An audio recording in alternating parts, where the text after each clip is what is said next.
As you know, this new International Day proposed by the United Arab Emirates and endorsed by the General Conference of UNESCO reflects actually the growing importance of digital learning in education systems around the world. And we are very grateful to the UAE for bringing this initiative forward and to the Digital School for their continued support and engagement in today's event. And the follow-up, I'm sure, will be brilliant as well. Well, as we gather here, we are reminded not only of the opportunities digital learning brings. I think it's an important dimension perspective to look at, but also the choices we must take to ensure it benefits everyone. And this year, we are specifically highlighting digital learning practices that have helped close learning gaps, especially in communities with limited resources and difficult conditions. So to put it simply, we are focusing on equity in digital learning. I think it's not surprising in our UNESCO vision and perspective about what technology must bring as an added value to education communities, to our new ways of learning and teaching, and not the other way around. Well, progress toward inclusive, high-quality education for all remains one of the great challenges of our time. And from a UNESCO perspective, digital learning must expand access and improve quality. It's possible. However, we must drive technology and including the new generation of artificial intelligence and not be driven. We are seeing encouraging examples of what works, especially when digital solutions are shaped locally, designed with teachers, and adapted to real classrooms' need.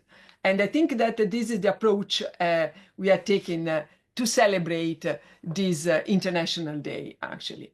But we must also recognize the persistent gap between what is possible and what is being achieved.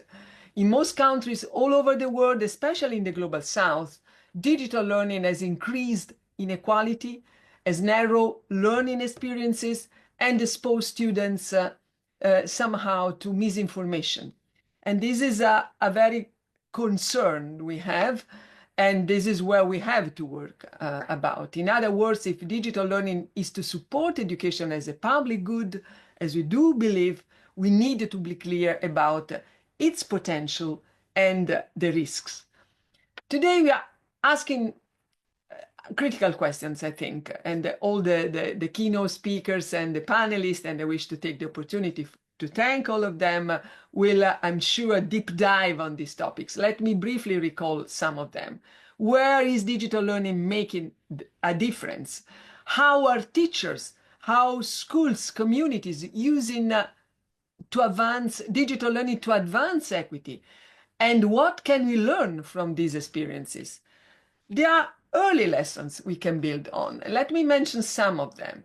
In at least 13 countries, from Turkey to Lebanon, from Uganda to Bangladesh, just to mention some of the pool of countries that this research I'm referring to is based on, countries with limited connectivity, mobile chat platforms are helping teachers, thousands of teachers, support one another and exchange their views, their ideas. Virtual and in-person pedagogical coaching have helped South African teachers from 100 schools to strengthen their practice and improve learning outcomes, particularly in early grade reading. And this is another very specific, concrete examples of things are moving on into the right direction.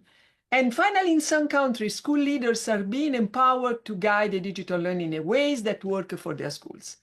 This is the case of Thailand, where the national digital learning policies has enabled and supported some close to 600 school principals to lead technology and digital learning in their communities.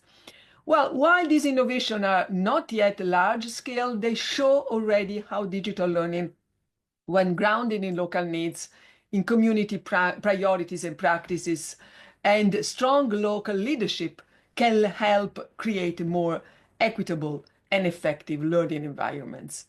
At UNESCO, we have developed a range of guidance materials and tools to help guide this work, starting from the rewired Global Declaration on Connectivity for Education, which was launched, if I'm not mistaken, in 2021, in the aftermath, let's say, of the big unprecedented disruption that COVID brought to education as a global, as a public sector, as in many other sectors.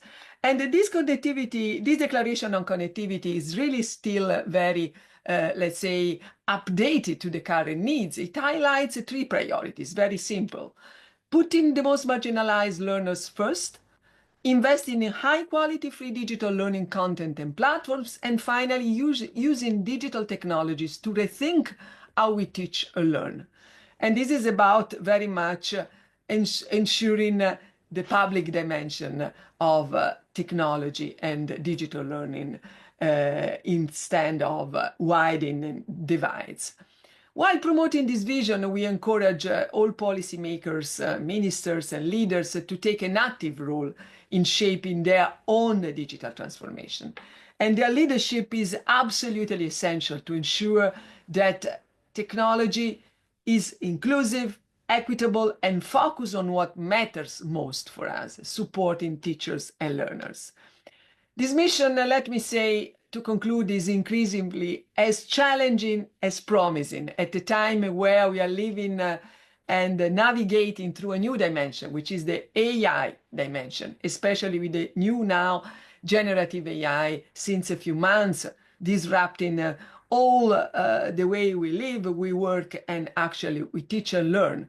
And that's why UNESCO started a few months ago to trying to anticipate questions and some answers. This is about the competency frameworks for students and teachers, which testify our engagement and commitment to support all of you in this not easy, but let's say also fascinating new trip. And these frameworks offer practical guidance to help teachers, to help learners understand and navigate and ethically use AI tools in the classroom. We already received very positive reaction from governments, from education communities. They are now adopting some of them, this guidance, and they are implementing the twin AI competence frameworks of UNESCO to build their own capacity. And we also need stronger partnerships to build the evidence base for what works. That's why at the Transforming Education Summit 2 years ago now, the Gateways to Public Digital Learning Initiative was launched, now co-chair, co-led, let's say, by UNESCO and UNICEF. And this is a very important, let's say, new initiative to help and support countries to strengthen and improve their public digital learning platforms. And we see a lot of very good experience from Egypt to Uruguay, passing through Indonesia, that you mentioned a few countries I have in my mind working hard on this. Well, I conclude really inviting you for a next important, great appointment, this time in person, I hope, for the most part of you. It's the traditional flagship Digital Learning Week, which will be held as usual, first week of September 2 to 5 September 2025 this year at headquarters in Paris.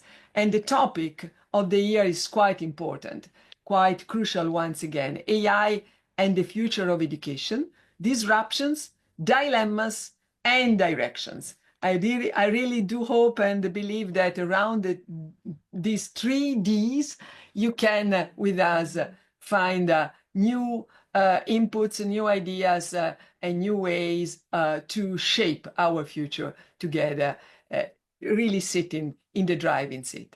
I thank you very much. Back to you, Shafika, and I really wish a great International Digital Learning Day celebration.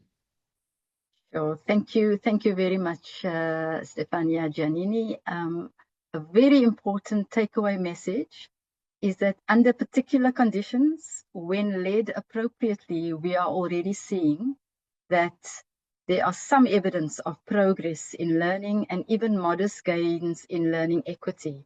And today we're certainly hoping to explore some more of these examples, some rich experiences of teachers, of teacher trainers, and of researchers. So thank you very much for raising those very important points. Next, we invite Her Excellency Ms. Raisa Malu, who is the Minister of State for National Education and New Citizenship from the Democratic Republic of Congo. Welcome, Minister. The floor is yours. Merci. Madame la sous-directrice générale pour l'éducation de l'UNESCO, Excellences, Mesdames et Messieurs les ministres, distingués invités, chers enseignants, chers apprenants, chers partenaires de l'éducation numérique. C'est vraiment pour moi un honneur de représenter la République démocratique du Congo à l'occasion de cette journée internationale de l'apprentissage numérique. Je remercie chaleureusement l'UNESCO pour cette initiative qui nous réunit aujourd'hui. Notre pays est vaste.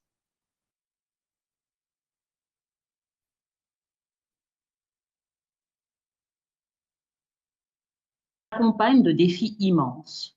Une guerre d'agression persistante dans l'Est, des crises climatiques répétées et une pression constante sur notre système éducatif.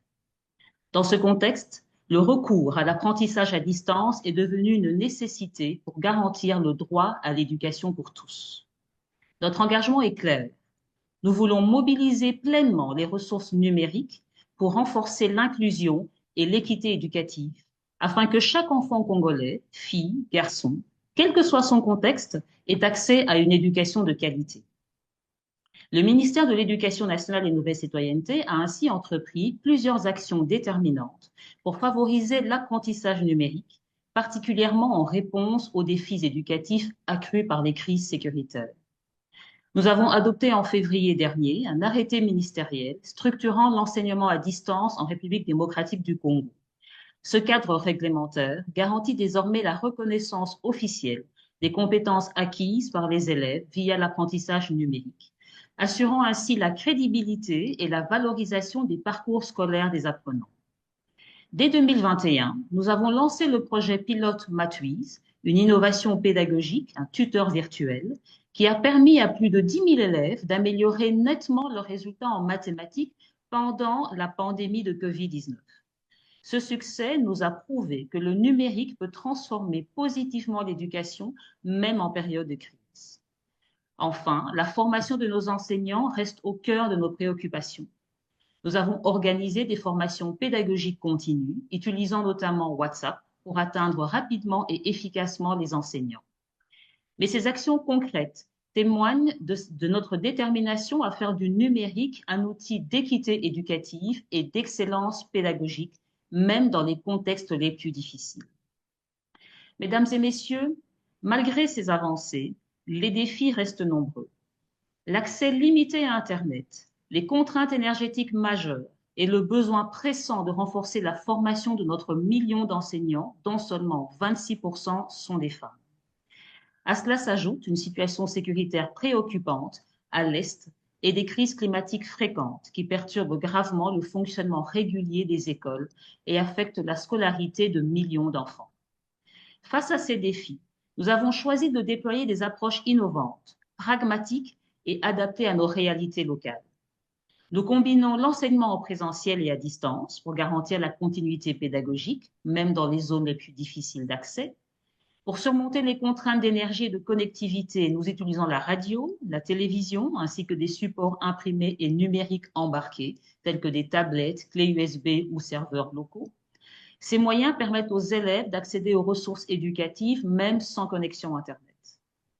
Conscient que l'efficacité de l'apprentissage numérique dépend de la formation des enseignants, nous multiplions les formations innovantes à distance, leur permettant de maîtriser les technologies pédagogiques tout en restant proches de leur réalité sur le terrain.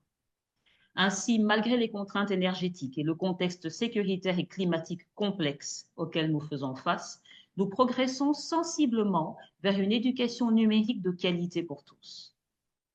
Mesdames et messieurs, notre engagement dans l'apprentissage numérique ne se limite